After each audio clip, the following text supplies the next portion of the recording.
Jemai, my name is Nancy Yeaton. I live in Nanwalek, Alaska. I was born here. I left when I was 8 years old, returned back to Nanwalek when I was 21 years old. When I returned, I knew nothing. I no longer spoke my language. I left speaking my language and had no idea what it meant to be native. Didn't understand that. So when I came back, there'd be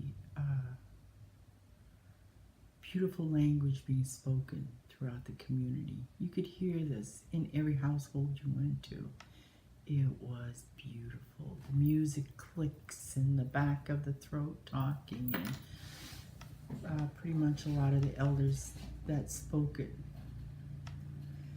But one of the things I remember from that time when I first returned was people would talk about old man Joe Tanape,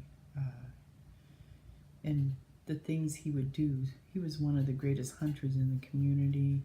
He provided for the community, shared, and also had wonderful stories to tell about where he'd been, what he'd seen, and what he'd done.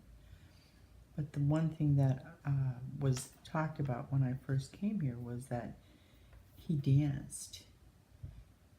And he danced like a seal. And I said to Dad, well, why is he doing that, Dad?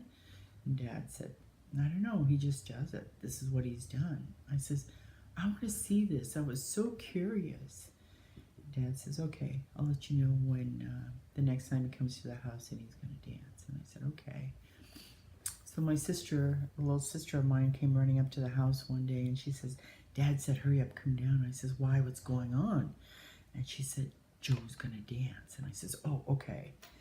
So I went running down the hill, went down to Dad's, went running inside, and there was Joe standing in the house. And so I grabbed a chair and sat down. Now these houses were 16 by 20 houses that BIA had built after the earthquake in 1964. So this house was,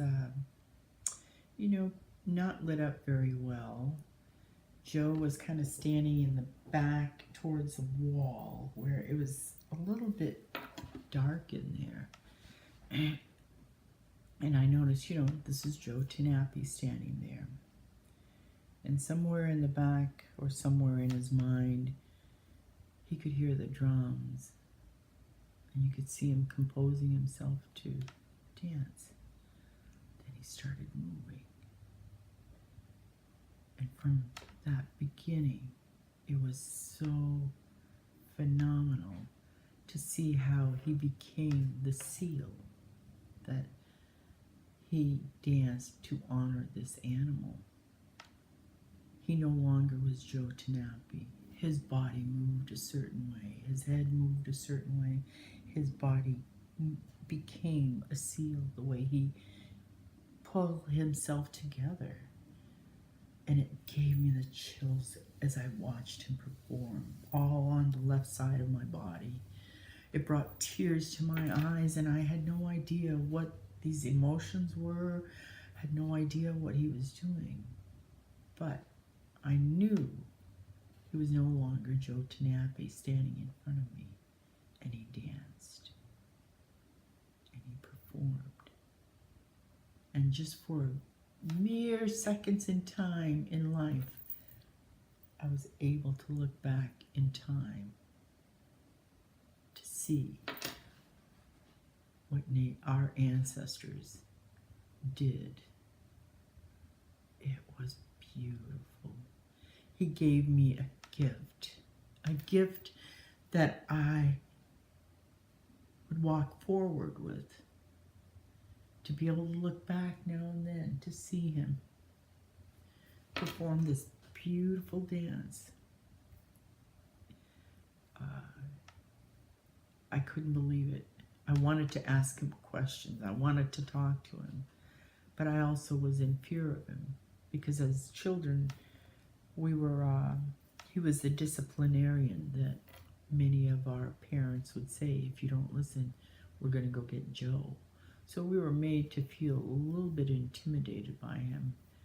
And to me, when I first saw him, all of a sudden I was that little kid again, you know, kind of in fear of like, I don't want to say anything, I don't want to ask questions, but let me just watch this performance.